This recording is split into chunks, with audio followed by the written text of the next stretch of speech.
राम राम मित्रा। बहुत दिनों से ना मैं एक टॉपिक के बारे में सोच रहा था।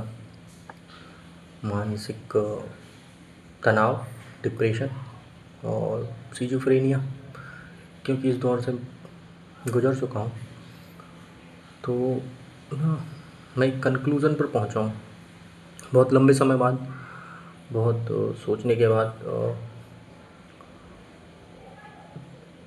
ये ना एक इस टाइप की बीमारी होती है जो हमारे समाज से उत्पन्न होती है। इसके लिए वो जिसके साथ ये हो रहा है वो ना कहीं बेचारा जिम्मेदार नहीं होता।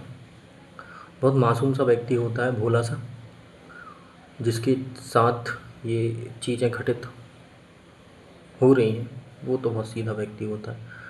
उसका कारण मैं बताता हूँ। मोस्टली ना हमारे समाज में और मोस्टली ना फैमिली में, परिवार में बहुत हमारे यहाँ क्या, पूरे संसार में जहाँ जहाँ धर्म है, जहाँ जहाँ रिलीजन है, तो ठीक जहाँ जहाँ रिलीजन है वहाँ वहाँ ना धार्मिकता बहुत ज़्यादा है। धार्मिकता है तो एक कॉमन चीज़ ये है कि जितनी भी जो रिलीजियस फैमिली हैं वो ना कहीं एक ऐसा पैटर्न तैयार कर लेते हैं कि किसी ने अगर कोई गलती की तो उसे उन्हें ना अपराध बोध होने लगता है, भले ही वो बायोलॉजिकल हो या नॉर्मल चीज़ हो। तो और वो अपराध बोध जो लगातार चलते रहता है, कंटिन्यूअसली चलते रहता है, वो कहीं न उन्हें कम्युनिकेशन में, बोलने में, झिझकने में कहीं, और फिर धीरे-धीरे उनके दिमाग में एक कहानी अलग ही बनने लगती है। और स्टार्ट होता है बिल्कुल नॉर्मली उन्हें रोकने-टोकने और क्या चीज़ गलत है, क्या चीज़ सही है, इसके बारे में जानकारी ना दे कर के उन्हें सप्रेस करने से।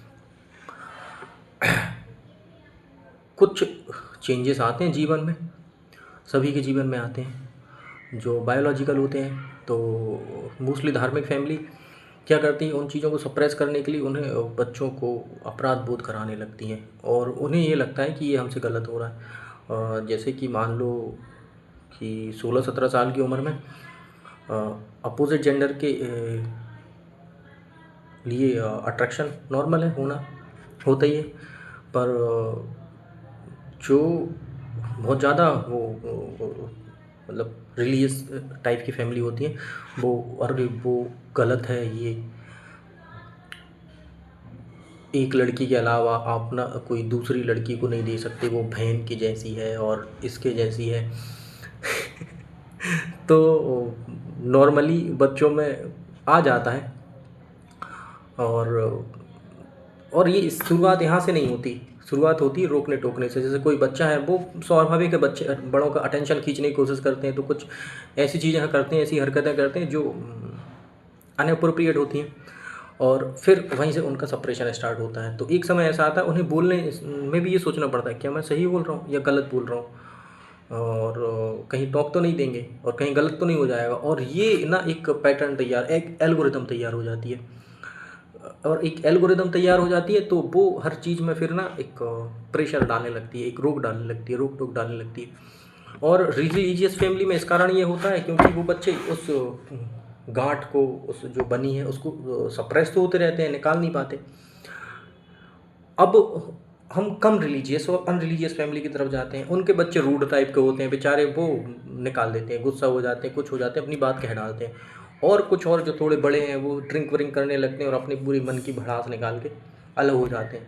उन बच्चों के साथ बहुत ज़्यादा समस्याएं होती हैं जो मासूम टाइप के होते हैं, सीधे होते हैं। और मैं चूँकि पुलिस में काम करता हूँ तो मैं इन चीज़ों को देखते रहता हूँ, ऑब्ज़र्व करते रहता हूँ। उन फैमिलीज़ में जहाँ ज़्यादा धर्म को थोपा जाता है बिना लॉजिक के, बस क्या गलत है क्या सही है इस चीज़ पे ही टिका रहता है। मतलब बायोलॉजिकल परिवर्तन और जो चीज़ें हो रही हैं उनके लिए तो देखा ही नहीं जाता। तो वो बच्चे बहुत ज़्यादा प्रताड़ित हैं। और